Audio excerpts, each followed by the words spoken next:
But what I'd like to see Portland become is not the Amsterdam of America. I'd like them to become Amsterdam.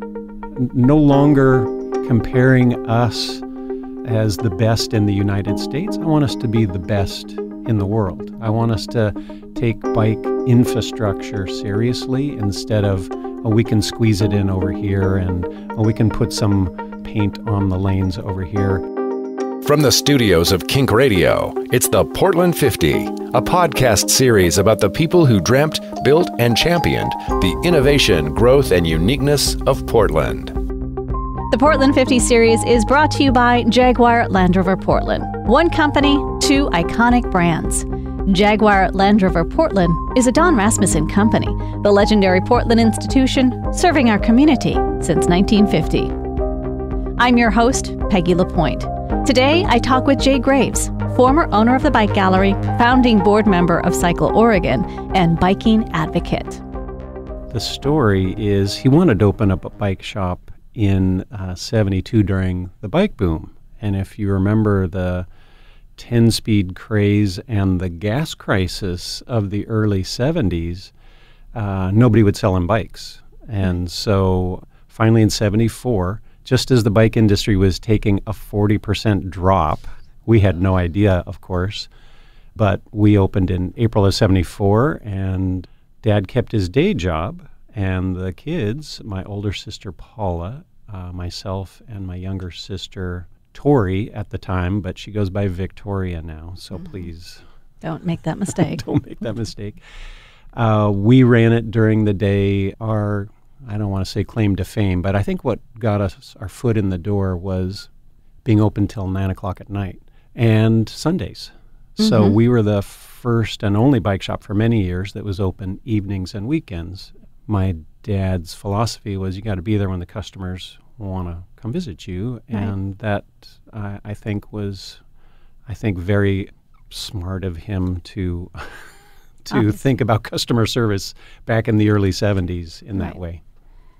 So, as an insurance salesman, which is what he was it just the oil crisis and the bike boom? He must have had a passion for bikes. Oh, totally. He loved bikes, and the kids, the TV room was on the opposite side of the wall from his workshop, and so for many years, he was in his workshop drilling and buffing and taking European campy-equipped bikes and polishing and drilling and making works of art, literally works of art, and then he would sell them and then buy another one, and it would be his new project. But the funny thing about Dad was he rarely rode a bike.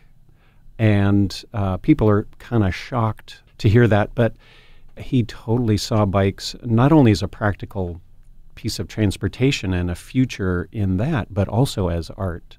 I still have his bike and my older sister's bike that were custom made by local frame builders back in the 70s, and they are works of art, and I'll hang on to them for absolutely forever. Yeah. So he just liked tinkering with them, and he liked. Yes. He was fascinated by bikes, not so much for riding, but just as, like you said, works of art and these mechanical things. Exactly. Yeah. But then your passion for bikes. Yeah. Obviously started in the store. And your siblings as well, were they there to help out Dad, or did they become as impassioned with bikes as you did? No, they rode bikes, and but they didn't get the bug like I did. And in those early years, BMX bikes was a big part of our business. It actually grew to about half of our business in the early 80s. I was fortunate enough, Dad kind of gave me that side of the business, and then my sisters were helping him, on the other side of the business and in the office. It was crazy back then because none of us had a business degree. Right. And I think about some of the mistakes that we made in opening a business, and you can't do that nowadays. Everybody's got a college degree, and there's all this marketing and market research and buying practices and cash flow and all of that you have to know now. So it's a different beast. It is a different beast. So in 74, as gas prices are going back down and Right. bikes aren't being ridden, at what point did Bike Gallery start making money, and all of a sudden it's this, oh, we could make a go of it? I think it was the third year because that's Dad kept his day job for the first 3 years. Mm-hmm. So he worked 7 days a week, probably 12 hours a day.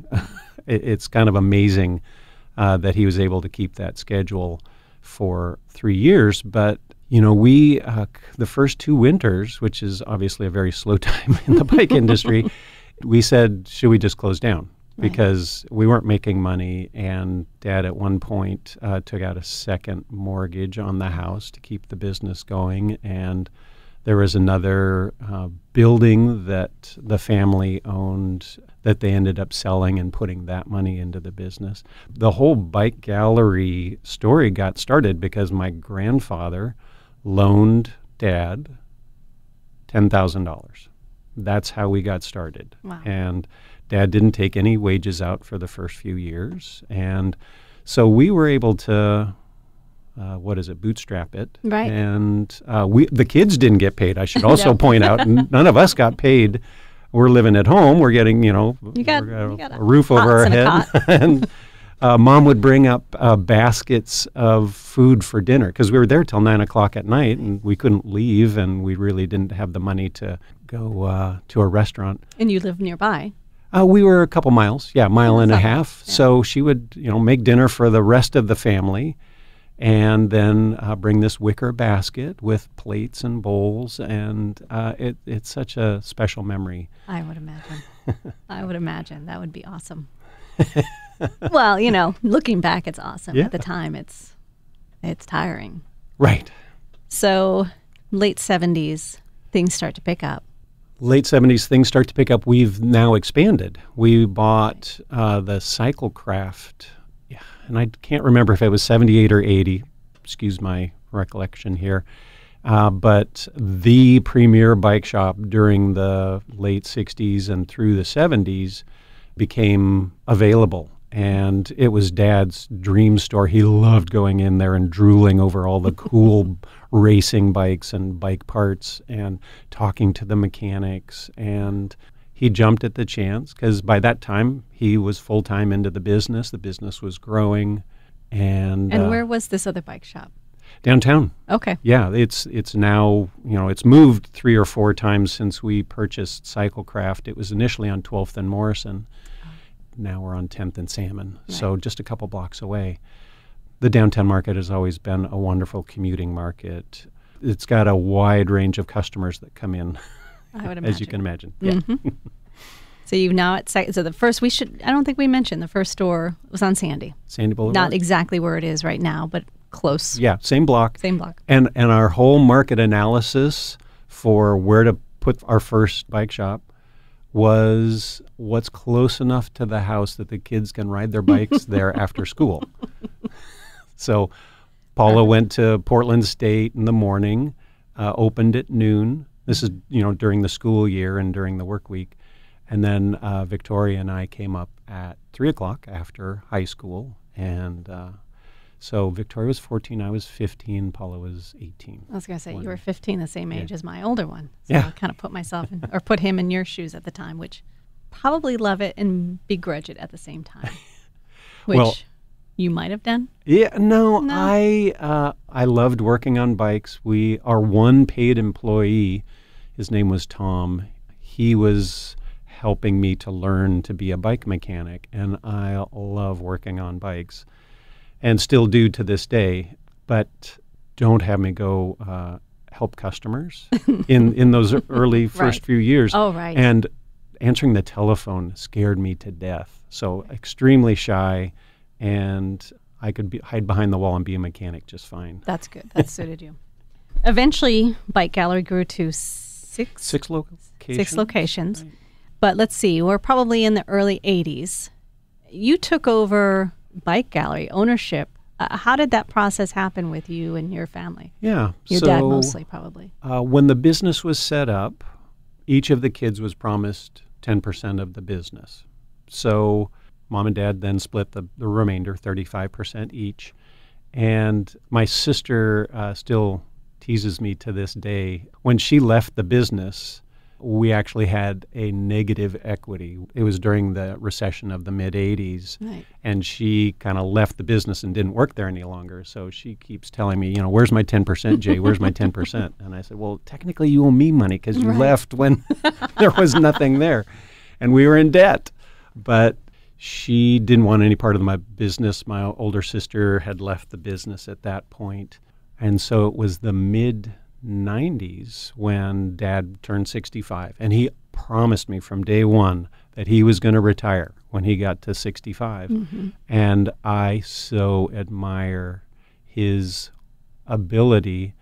After 23 years in business, he said, I'm turning 65 and we'll get the business valuated. Mm-hmm. So we got an appraisal done, and that neither one of us, fought over it because it was a mutually beneficial purchase. And he retired, and he didn't come in and tell me what to do. He came in once in a while and just said hi to folks, but he was not one of those hanger-oners and, there until his 80s kind of a thing. Do you think it was still hard for him, though, to leave? I do, yeah. Yeah. Because he put his heart and soul in that. Yeah. You talked about the recession in the 80s. Yeah. Hitting a lot of businesses hard. You started off with BMX. Take me through the evolution. Well, I want to make this a two-parter. Take me through the evolution of how bikes changed in your business, in Bike Gallery in particular. Okay. So 10 speeds. Right. Back in the 70s, 5 gears in back, 2 up front, 10 speeds. In the 80s, 15 speeds, a third sprocket up front became really popular for the tourists. Mm-hmm. That business continued to grow slowly, but BMX took off in the late 70s and was strong till quite a while. Yeah. It's still around, obviously, a couple but of decades strong, probably. Right. And it was a big part of our business for a long time. Mountain bikes first started coming out mid-'80s, and we were fortunate enough to be specialized dealers at the time, and they were the first company to come out with a production-made kit bike, if you will, because we were taking old BMX bikes and putting gears on them. We were doing some crazy things to old cruisers, old Schwinn cruisers. So that was a big deal. Mountain biking, I think, is what saved us, quite honestly, because 10 speeds, it's not that they weren't still selling, but we, with the recession, needed a little bump, a little something extra. So that's what helped us kind of dig out of a hole that we had. So I mentioned the recession and having a net equity in the business. So during that recession, our sales flattened, but our expenses continued to grow. And it's just kind of a typical, you're growing your business, you're funding all of your growth through any profits that you get. And then when those two lines cross and head in different directions, that's when Dad had to take out the second mortgage on the house. It was very challenging. We opened our third business out in Beaverton. It was formerly Tailwind Outfitters, and they were kind of a mini REI at the time, and they weren't able to make it for various reasons. So we bought Tailwind Outfitters in '89, and that's when we realized, oh my gosh, going from 1 to 2 business locations wasn't a big deal. Going to 3 was we had to have a whole lot of systems and a whole lot of procedures written down, and then training. Oh, and that's when we got a computer system. 1989, we computerized, and oh my goodness, that was a huge learning curve for all of us. And then we got our 4th and 5th locations very close to one another. Just 2 great opportunities came up. And all of our expansion came from the other retailers in town coming to us and saying, would you buy my business? I'm tired of, draining my retirement account, or I'm tired of working 7 days a week and not getting to ride my bike, which is why I got in the bike business. Right. So I'm very proud of the fact that we ran a quality, ethical, good business that the other retailers felt like they came to us first. Yeah, I was going to say that's got to be a huge compliment. Yeah. Yeah. And then it was, I think, 8 or 9 years before we opened the 6th location. And we've had opportunities over the years to open other locations outside of the metro area, but for me, it was very important as a family-owned, locally owned business to not get so spread out that I couldn't make it to, all the stores in one day if I had to, for whatever reasons. Knowing every employee's name was very important to me. So keeping it relatively small at 6 locations, and at our peak, I think we had 125 employees, was a lot. That is a lot. Yeah. And then you were, going on bike rides too at 12:40 in the morning. I remember when you mentioned the mountain bikes, I remember buying mine in the early 90s. And, it makes sense. Forest Park is right there, Mount Tabor, and then eventually getting into a commuter bike. When did, you're the expert, when did commuter bike sales pick up? That was late 80s, early 90s, so mountain bikes came in 85, and people bought them because they had flat handlebars. They didn't have the skinny tires and the bent over bars. And so people were realizing, oh my gosh, this is a way more comfortable way to ride, but these big fat knobby tires aren't any fun on the street or for commuting or for running errands. So so then the hybrid came out late 80s is my recollection, and we have been a Trek dealer, Trek Bicycle, Waterloo, Wisconsin, family-owned business since their second year in business, and that's we partnered with them early on, and then got rid of all the other brands for many years and just carried Trek brands, and their whole 700 series bikes were super popular during that late 80s, early 90s. They also got into carbon fiber road bikes in I believe it was the late 80s. And that's when high-end road bikes with this new material started becoming a really big part of our business. And that's when we started seeing a lot of growth. And that's why we could justify or afford a 4th and 5th location during those 90s. Well, you mentioned Trek. Yeah. Hasn't Bike Gallery been one of, how do I put this? Bike Gallery has sold a lot of Treks. Yes, you could say that. So much so, they've sent you to Tour de France. All right. We have been a Trek top 10 retailer since the early 80s. Yeah. Oh, and we can't forget Mount St. Helens, right? You gotta mention Mount St. Helens blowing up and the ash that covered the city, and what that does to an outdoor recreation business. Yes. Little hit. And so that there's some great stories around all of that. But Trek has been a wonderful partner of ours, as I mentioned, and they helped us through some very challenging times with the economy, with mountains blowing up. And because of that partnership, yes, after Lance won his first Tour de France in 99, I think that's right. I'll take your word for it. It was around that time. I was asked to go on the first ever inaugural dealer trip the following year, 2000. And then the folks at Trek said that I play well with others. And so I actually got to go on every one of the next 6 trips. And it was then that I started, calling in from France, and Les and Sheila would have me on the phone at, I don't remember what time it was. I think it was like 3 o'clock in the afternoon there, and 7 or 8 in the morning here. You would call in live for those. Yeah. They were fantastic. Yeah, and you're in the country land, the Alps sometimes, and trying to find a cell signal to make those phone calls was a little stressful, but the folks at Trek were super helpful in making sure I was able to make those calls. Yeah, that was a lot of fun. That was a lot of fun. And you've been involved, with Bike Gallery, obviously, throughout your years there. But the other part of Jay Graves has, and equally as influential and important, I'm going to guess to you, because you have been so involved, is bike advocacy. Right. So Cycle Oregon, you're a founding board member. Yes. How did that happen? How did that happen? Yes. Okay. So the very first year of Cycle Oregon, the ride director, her name is Susan Bladholm, she went to all the bike shops in the metro area and maybe where the ride was going that first year and said, can you please support this bike ride?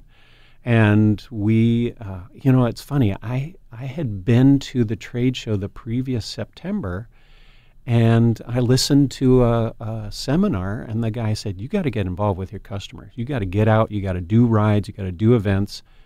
And so we just said yes, without really knowing what we were getting into. And so we sent 3 people out on that first Cycle Oregon, and we probably should have sent 6. We were the only bike shop that was smart enough or dumb enough to say, yeah, we'll go out for 8 days and work on the first year, 1,000 people's bikes. That's still a lot for 3 people. We worked on the bikes in the headlights of our cars because we didn't think about bringing lights for working at night, but there was so much work to do. Oh my gosh, those early years were challenging because we were learning so much about being on the road for 7 days. Yeah. And so then when the board got started 2 years later, because we had been a founding sponsor, I got asked. And it's funny, one of our competitors was a friend of one of the board members. And so he was asked to be on the board as well. And I was scared to death because I'd never sat on a board before. I had no idea all these big wigs, in the room from my perspective. And they were, because they were leaders of industries in Portland and Oregon. And I just said, well, I'm not going to let my competitor do this without, me being right there. So they went out of business a few years later. And there was only one other bike shop that stepped up and did ride support for a few years, but then no one wanted it. And so that's when we just became a full title sponsor of Cycle Oregon.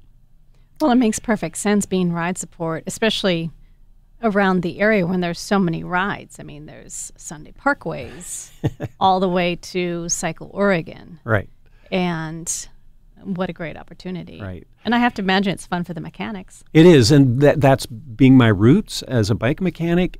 You are treated so well out there by the riders because you're literally saving their vacation that they've trained all year for. And so the bike mechanics, even though they're literally working 16 hours a day, many days, it's just a constant high, and you fall asleep exhausted, and you wake up and you get back out on the road again. And after 30 years, I have now retired from Cycle Oregon, and this is making it even more official. Yes. But yeah. So you started off with 3, 20, 30 years. How many were you sending out to be mechanics? So there were, I believe, the last few years, Bike Gallery has taken 10 mechanics, and then there's 15 support staff as part of that. So Bike Gallery has about 23 to 25 people that they bring out to do the support, and there's no charge. Cycle Oregon doesn't pay us anything. And there's no charge for the services that we provide, and we get to sell some stuff out on the event that helps cover some of the costs, but it's a marketing expense for us, and it's hopefully a brand building.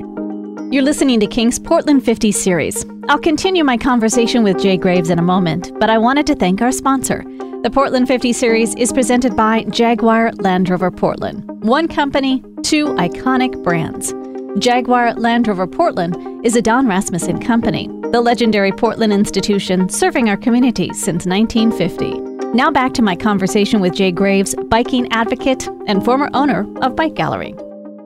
In addition to Cycle Oregon, there's a community cycling center. Right. you had almost 15 years as a board member of BTA, which is now Street Trust. Right. And also vice chair of Oregon State Parks Commission. Now, that makes sense because biking is outdoors, but I was kind of curious about that when I saw that. Well, there's a huge partnership between Cycle Oregon and state parks. It's maybe not obvious to people on the surface, but because we stay in a number of state parks and we use some of their rail trail facilities, what they call a linear state park, it's a very important relationship to Cycle Oregon, and Oregon State Parks and Recreation is its full name, loves what Cycle Oregon represents and does on a statewide basis. So there's a really good synergy there, and I really appreciated the mission of Oregon State Parks, and they keep one of the commissioner seats open for a cycling advocate or a cycling person, because it's important to them to know what's going on in the bicycling world. So besides linear state parks, Oregon State Parks is also doing mountain bike trails. Yep. And Silver Falls State Park, Stubbs Stewart, and I think a couple others are in the planning stages. Nice. Okay, so I'm going to go back to your dad. He had in his mind, 65, I'm going to retire. Yeah. Okay. So let's go back a few years. You retired, you announced a retirement in 2012. Correct. How many years leading up to that did you have in mind, I'm going to retire at this set date? Wow. How long were you thinking about this? Okay, good question. I, from the very beginning of Bike Gallery and me having children that were working in the business, I just thought I was passing the business along to them like my dad did for me. And it became obvious that the industry was changing, that retail was changing, and I have 4 kids, and not all of them stayed working in the business or wanted to, stay in it for the next 30, 40 years. And I really felt like I don't want to be tied to this thing for the rest of my life. Because if I sell it to my kids or pass it along to my kids, then I'm going to be here for my whole life, and I want to do something else. Right. I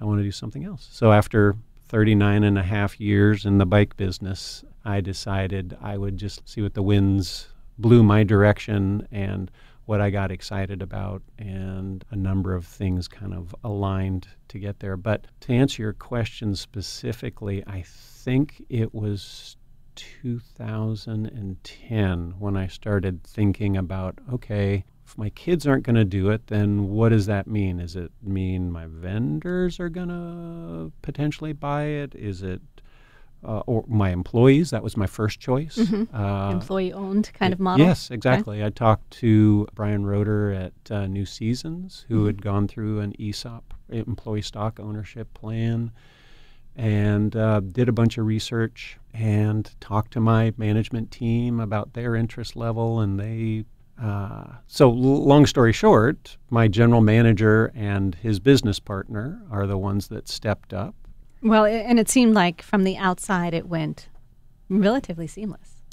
Yeah, and I still go into all of the stores, and a high majority of people that were working for me are still working for Kelly over 5 years later. Nice. And that says a lot about him. Absolutely. Because I think we've only lost one of the 6 store managers in that time. That's not a big turnover. Right. No, and I go into the Sandy store, nothing's changed. I mean, I don't see hopefully it's gotten better. Well, you know what I mean? I don't see any marked difference that Jay Graves is no longer here. It's the customer service is the same. Good. Everything is as inviting as it was when you were there. Good. How's Thank that? you. I love hearing that. All right. So I read when you were talking about this retirement, when you announced the retirement, there were some things that you were talking about doing because you had grown up in Portland. You had taken part in the business at a young age. You went to school in Portland. your life was very Portland-centric. So you said, I want to visit friends and family. I want to go to national parks. I want to hit rails to trails. Mm-hmm. And? I won't say mission accomplished, but that's exactly what we've been able to do. Yeah. And, you know, for 39 years, I listened to all of our customers' dreams about their vacations, their summer plans, their bike ride across America with Bike Centennial or adventure cycling. And I loved hearing those stories. And when I got the chance, we packed up and took our truck and trailer and drove literally the four corners of the United States that following year. And I visited colleagues from all over the country and visited many national parks. On our trip from the West Coast to the East Coast, anybody I met in a campground, I said, what are your two favorite national parks that we just have to visit? And they said Acadia National Park up in Maine and Big Bend down in Texas. And I said, you're kidding me, Texas? Wow. And they were absolutely right. Really? For different reasons, yeah. Because I was going to ask you which ones you like the most, because we've done that with our bikes and the kids. Uh-huh. At one point, we had a triple. Oh, right. And we added the tag-along. Oh, good. And we did national parks. Okay. We had a camper, and we did that. And it was amazing, because you see so much more on a bike in a national park than you do in a car. Oh, yeah. But we never hit those. Well, Acadia, I mean, it's one of the furthest away from here. Right. But the big deal about Acadia is that had all of these paths on it, and they're perfect for bike riding on. Oh, and if you remember what happened in October of 2013, we had reservations, I think, for October 1st of 2013, and the government shutdown meant that we couldn't get into the park to camp. And thank goodness it's October, and there were plenty of other campgrounds, and we got a really amazing site overlooking water.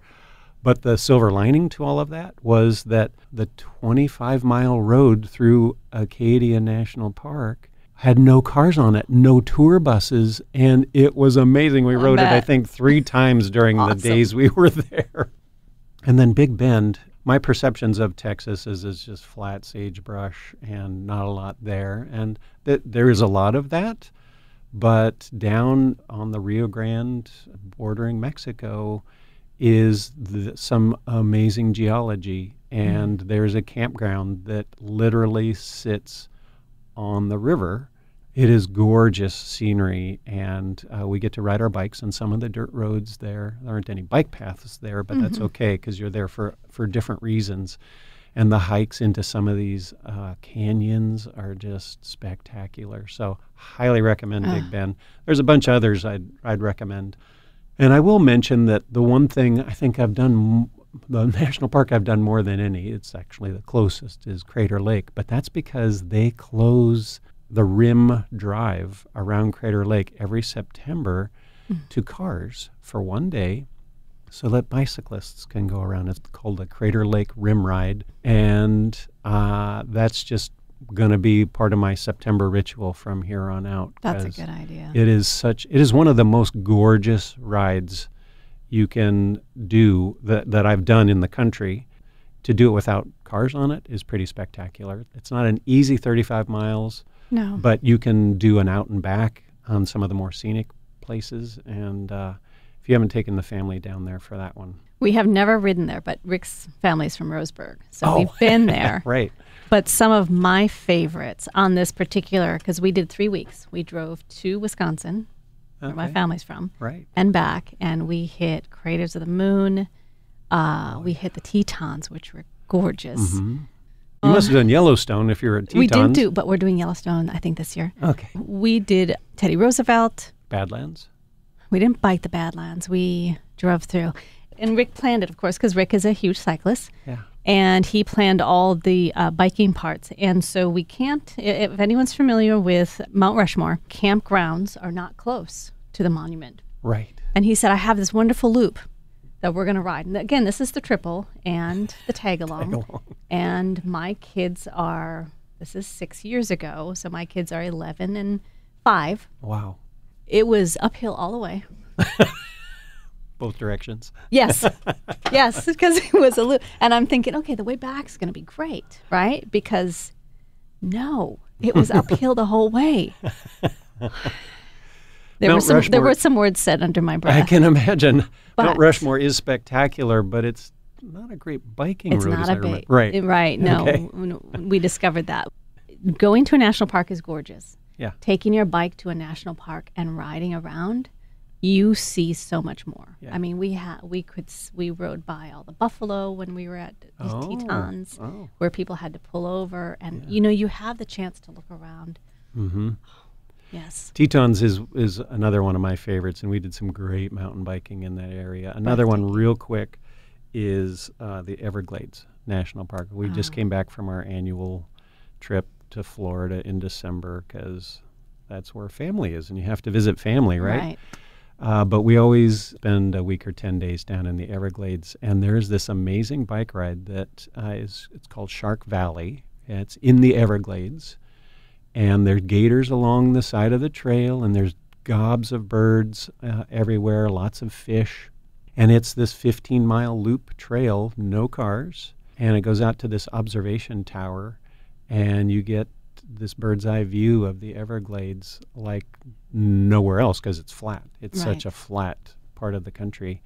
But take your bike when you go there. They have rentals, but they're one-speed piece of junks. They're not in great shape, believe me. I've considered offering my services to help them tune them up a little bit. Pay your rent while you're down there. So you got a chance to travel. What has Jay Graves been doing? Because I told you this before we started, officially talking. There's not a lot out there about you in the last 5 years. And I have to imagine that feels probably pretty good. It feels great after being such a public person for so many years to be able to just escape to our tree farm. So we are now tree farmers, mainly timber, but we're growing it for a healthy forest. So we did a thinning project last year. We've got just a half an acre of Christmas trees that we open up to friends and family to come out and cut a Christmas tree. That keeps us very busy. It's 80 acres. And because both Allison and I are cyclists, we've put over 2 miles of mountain bike trail on the property. And as chance would have it, our backyard is next to a state park that has mountain bike trails in it. So we just feel like we're in heaven when we're out there.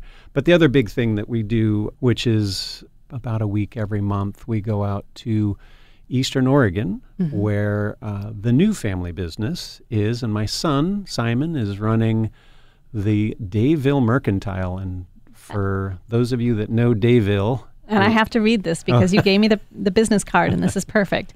Vil Mercantile, stocking all essentials, bacon, beans, whiskey, and dry goods. And that's exactly... That's fantastic. exactly what we sell. We do sell a lot of potato chips and candy bars as well, because that's road snacks, but it's literally a town of 150 people. It's 30 miles from John Day. It's 2.5 hours from Bend. That little store is such a great place to experience rural America. And it's a beautiful area. And it's a beautiful area. You're 9 miles from the John Day Paleontology Center, and the Painted Hills are not far away. And we did biking out there too. Oh yeah, it's right. Gorgeous. And it's on the Old West Scenic Bikeway, and Simon is an amazing bike mechanic. So he's got a little bike shop in the back. Oh, good. Mostly repairs, but he does some rental bikes for people that come to the area.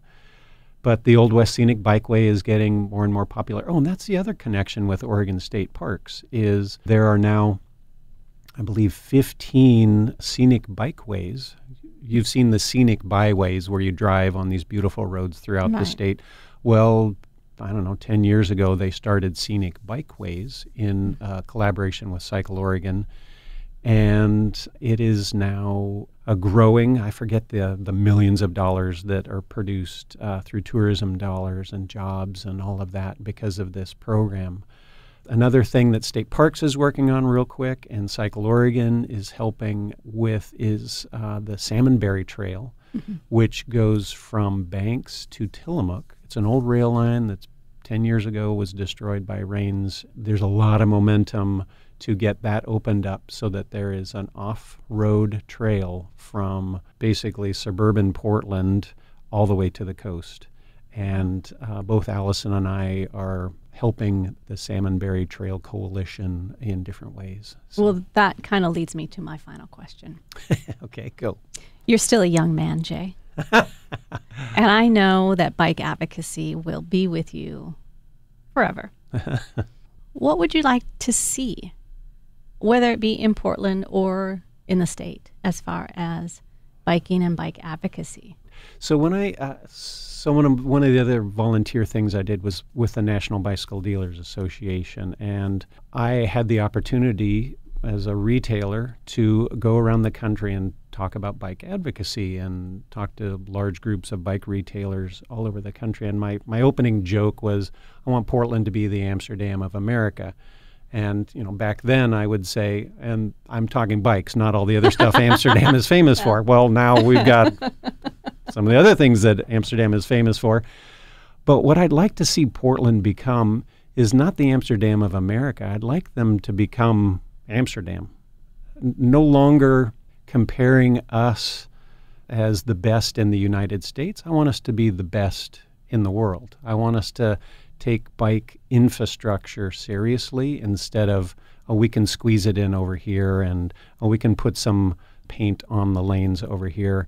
The amount of people moving into this city and the growth that's expected and the congestion that we all experience is only going to get worse. And there are people all over the world who use their bikes for transportation, for everything. And I'd love for it to be safer for everybody. And, I've got 4 grandkids now, and so I think about things in terms of, is it grandchild friendly? Yep. And so I'd like to see that. The other thing that we've seen a little success on is the national parks getting more bike friendly and having Crater Lake closed down for 2 days, actually. It's 2 Saturdays in September. The last few years has been amazing, but I'd love to see that in more places. They've experimented with no cars and only buses. Right, which I think is a nice step. Yeah, it's a great step. And again, for 1 day a year, can we make some of these beautiful, gorgeous places in our country more accessible to people for active recreation? So those are the 2 things I'd like to see happening. And I want to ride my bike on the Salmon Berry Trail before I'm too old, from Banks out to Tillamook. And I won't do it in 1 day because I think it's 86 miles. I'd love to camp somewhere in the middle in the Salmon Berry Canyon. That would be pretty amazing. That would be amazing. Thank you so much for coming in today. My pleasure, Peggy. It's been a treat. Thanks. It's good to see you. Thank you for joining me for my conversation with Jay Graves. If you've missed any of the previous podcasts, you can find them at our website, KINK.FM. The Portland 50 is a podcast series celebrating KINK's 50th anniversary, and it's about the people who dreamt, built, and championed the innovation, growth, and uniqueness of Portland. The series is presented by Jaguar Land Rover Portland. 1 company, 2 iconic brands. Jaguar Land Rover Portland is a Don Rasmussen company, the legendary Portland institution serving our community since 1950.